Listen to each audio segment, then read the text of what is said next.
반갑습니다. 세상의 모든 이야기를 전해드립니다. 준의 이야기에 오신 여러분 환영합니다. 만약 20년 동안 소식 한 번 없던 딸이 어느 날 갑자기 눈앞에 나타났다면 너희는 어떨 것 같아? 당연히 반갑겠지. 눈물이 나겠지. 그런데 그 눈물이 기쁨의 눈물이 아니라 사실은 사망보험금을 노린 악마의 연기였다면, 오늘 우리가 파헤칠 인물은 장 씨라는 여자야. 이 여자는 단 5개월 사이에 자기 어머니와 아버지를 차례로 죽음으로 몰아넣었다는 의혹을 받고 있어. 근데 더 소름 돋는 게 뭔지 알아? 경찰 앞에서는 세상 불쌍한 효녀 코스프레를 하다가 카메라가 꺼지면 180도 변해서 보험금을 달라고 소리를 지르는 인간이야. 자, 사건의 결론부터 말할게. 이 사건은 완벽한 물증 없는 심증의 비극이야. 2010년 수유동 화재 사건으로 어머니 사망, 2011년 고양시 추락 사건으로 아버지 사망. 이 모든 죽음 뒤에는 장 씨가 처방받은 수면제와 사망 직전 변경된 보험 수익자 명의가 있었어. 누가 봐도 범인은 한 명인데 정작 이 여자는 지금 어디 있냐고. 증거 불충분으로 풀려나서 다른 사기 사건을 치고 행방불명된 상태야. 대한민국 사법체계의 빈틈을 비웃기라도 하듯이 말이지. 자, 시계를 2010년 9월 14일로 돌려보자. 서울 강북구 수유동의 어느 평범한 주택가야. 여기 52살 박씨 아주머니가 혼자 살고 계셨어. 20년 전에 남편과 이혼하고 홀로 지내오신 분이었지. 그런데 이날 기적 같은 일이 벌어져. 20년 동안 생사조차 모르고 지냈던 큰딸 장 씨가 갑자기 엄마를 찾아온 거야. 너희라면 어떨 것 같아? 20년 만에 본 내 새끼인데 당연히 버선발로 나갔겠지. 박씨 아주머니는 너무 반가운 마음에 딸과 손녀를 집으로 들였고, 그날 밤 둘은 20년의 세월을 메우려는 듯 술잔을 기울였어. 하지만 그 술잔이 아주머니의 마지막 기억이 될 줄은 아무도 몰랐지. 새벽 2시경 정막을 깨는 비명과 함께 박씨의 안방에서 대형 화재가 발생해. 불길은 무섭게 치솟았고 결국 안방에서 자고 있던 어머니 박씨는 현장에서 숨진 채 발견돼. 그런데 수사팀이 현장을 도착했을 때 기이한 점이 한두 가지가 아니었어. 첫 번째, 집 전체가 탄 게 아니야. 불길은 딱 어머니가 자고 있던 안방에만 집중됐어. 장 씨와 그 딸이 자고 있던 건너편 방은 그을음조차 없이 거의 멀쩡했거든. 심지어 안방문은 안쪽에서 잠겨 있었어. 어머니가 스스로 문을 잠그고 불을 질렀을까? 아니, 화재 전문가들은 이렇게 분석해. 밖에서 문을 닫고 고의로 잠근 뒤 불을 질렀을 가능성을 말이야. 두 번째, 소름 돋는 목격담이야. 불이 나자마자 밖으로 대피한 장 씨를 본 이웃 주민들의 증언은 더 충격적이야. 딸은 자기애만 꽉 안고 멀뚱멀뚱 서 있었어요. 엄마가 저 안에서 타 죽어가는데 구하려는 신용은커녕 쳐다보지도 않더라고요.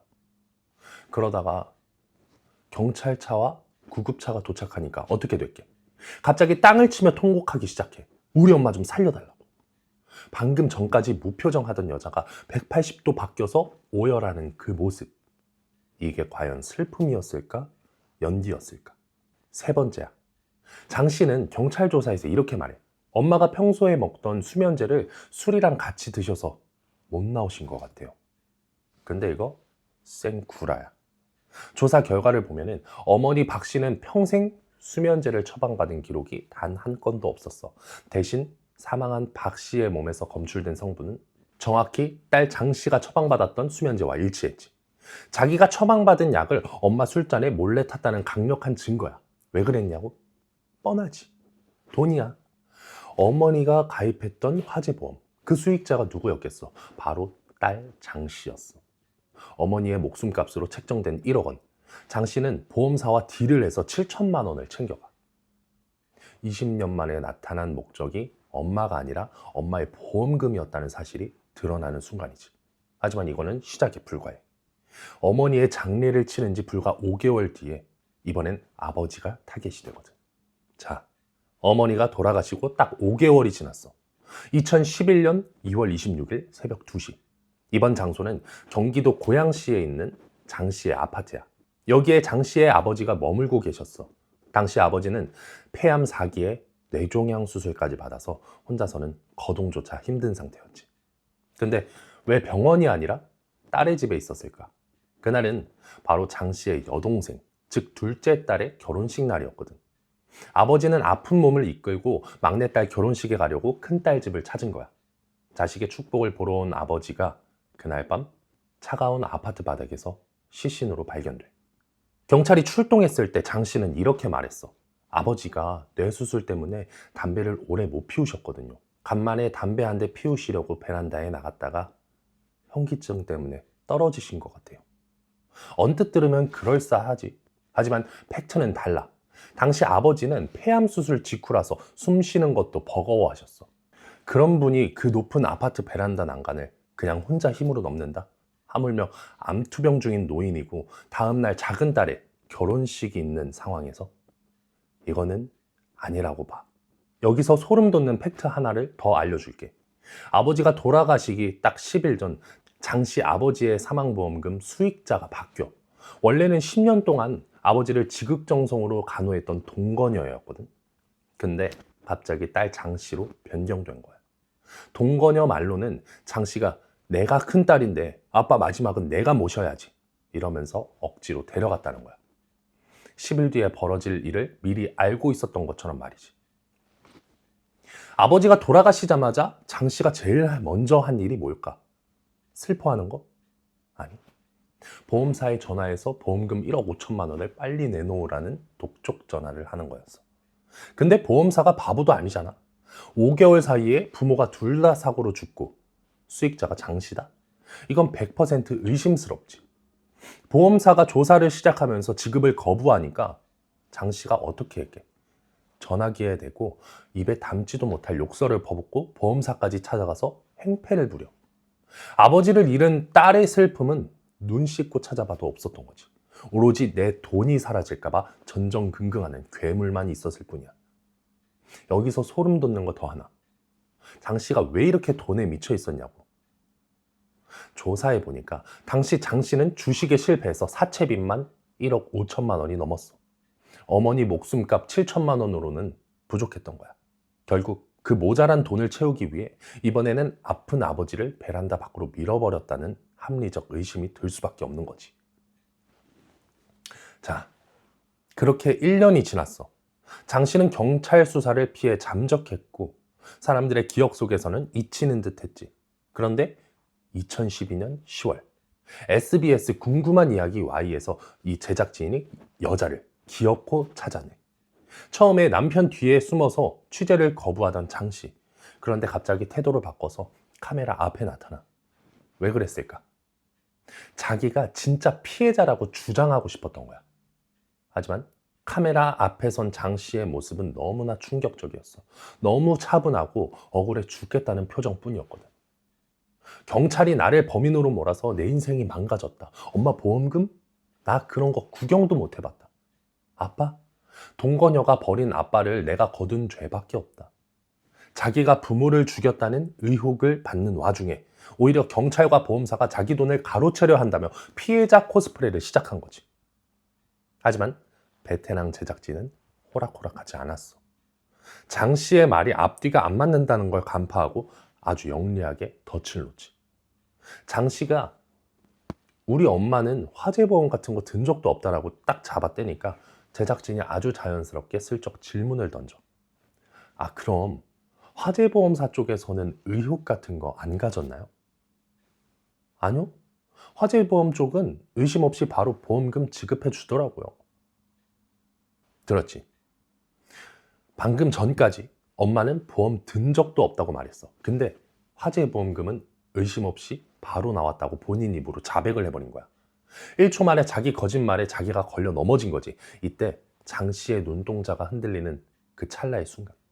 이게 진짜 악마의 민낯이야. 알고 보니 장 씨는 이미 어머니 화재보험금 7천만 원을 알뜰하게 챙긴 상태였어. 심지어 보험사에 가서 왜 돈 안 주냐고 깽판 부리는 장면까지 카메라에 다 잡혔지. 수사 과정에서 장 씨가 처방받았던 수면제 봉투를 보여달라고 하니까 어떻게 하는 줄 알아? 얼렁뚱땅 말을 돌리면서 절대 안 보여줘. 왜? 거기 자기 이름이랑 날짜가 박혀 있으니까. 그게 바로 엄마를 잠재운 살인 도구였으니까. 더 기가 차는 게 뭔지 알아? 이렇게 거짓말이 들통나니까 장 씨가 마지막에 뭘 하는 줄 알아? 나는 어릴 때부터 부모님한테 학대당해서 좋은 기억이 없어. 하지만 난 다 용서했어. 부모를 2명이나 죽였다는 의혹을 받는 사람이 죽은 부모를 용서했대. 이게 과연 인간으로서 내뱉을 수 있는 말일까? 마치 제3자가 남의 일 얘기하듯 무미건조하게 내뱉는 그 말투. 완전 소름 그 자체지. 자, 이제 장 씨라는 여자에 대해서 실체를 좀 더 깊이 들여다보자. 이 여자가 단순히 보험금 때문에 부모를 죽였다? 그 이면은 더 처참한 민낯이 있어.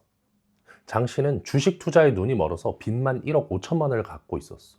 제1금융권은커녕 사채업자들에게 매일같이 독촉 전화를 받던 인생이었지. 결국 그 빚을 갚기 위해서 20년 만에 엄마를 찾은 거고 병든 아빠를 집으로 불러들인 거야. 그런데 장 씨가 도주하면서 남긴 피해는 부모님뿐만이 아니었어. 장 씨가 쓰던 휴대폰 번호, 그리고 장 씨가 살던 집을 물려받은 평범한 시민. 이분들은 지옥을 경험해.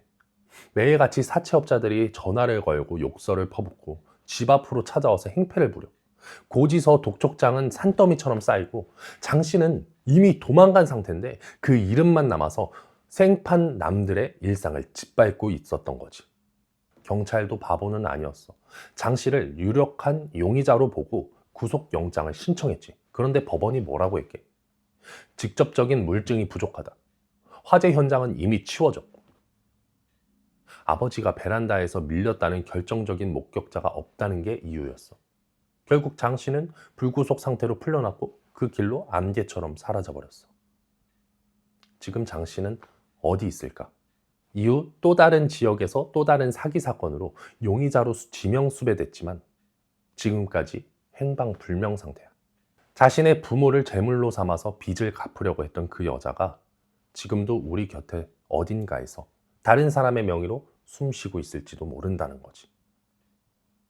장 씨 부모님에 대해 나를 학대해서 좋은 기억이 없다고 했지. 하지만 팩트는 뭐야? 어머니는 20년 만에 온 딸을 위해 손수술상을 차렸고 아버지는 딸의 결혼식에 가기 위해서 암투병 중인데도 그 기력을 쥐어짜면서 큰딸 집을 찾았어. 그 부모님들의 마지막은 용서받아야 할 대상이 아니라 가장 믿었던 자식에게 배신당한 처참한 죽음뿐이었을 뿐이야. 세상은 넓고 우리가 상상할 수조차 없는 일들이 매일 일어나. 하지만 잊지 마. 진실은 언젠가 반드시 그 모습을 드러낸다는 거. 오늘 이 이야기가 너희에게 어떤 의미로 남았을지 궁금하네. 이번 사건의 이야기는 여기까지야. 다음에 또 다른 사건의 이야기로 돌아올게. 구독과 좋아요를 눌러주면 너무 고마울 것 같아.